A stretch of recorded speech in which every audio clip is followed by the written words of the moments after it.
Imagine if you could actually go back in time and watch any of these movies for the first time in a movie theater.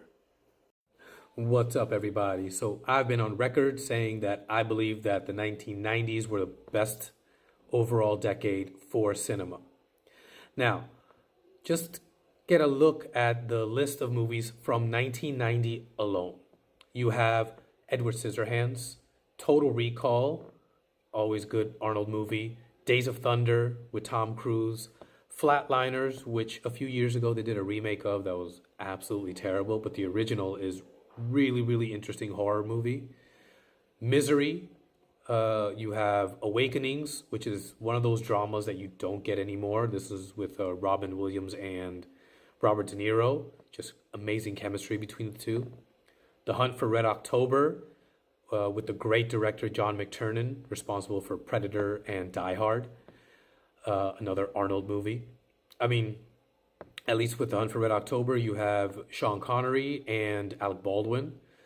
Internal Affairs with Andy Garcia and Richard Gere. And for my money, I think Richard Gere plays one of the all-time great villains that you will ever see on screen.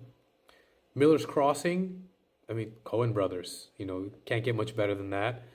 Goodfellas. Pretty Woman. King of New York with Christopher Walken, and I think one of the great on-screen debuts of all time with Lawrence Fishburne. Not necessarily a debut because he was in Apocalypse Now, but one of those performances that it's just, you're not going to forget it when you see it.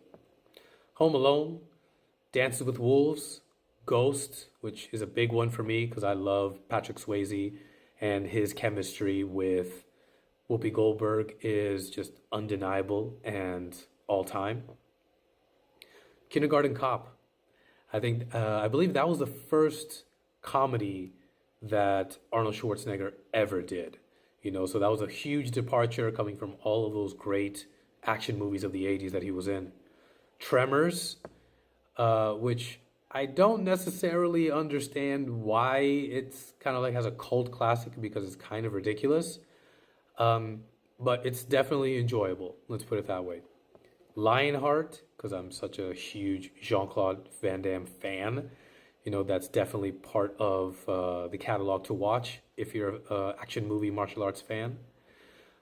My Blue Heaven, which doesn't get enough talk. I mean, you got Steve Martin, Rick Moranis, the great Rick Moranis, and Mo Better Blues. One of those great collaborations between Denzel Washington and Spike Lee. Wesley Snipes also has a role in that one, so it's definitely worth a watch. And I invite all of you watching right now to go watch at least one and definitely more. If you can fit all 20 of those inside of a few days, you won't regret it. But if you were to pick three, which one would they be? Let me know in the comments below. Smash that like button, give me a follow, and I'll see you guys next time.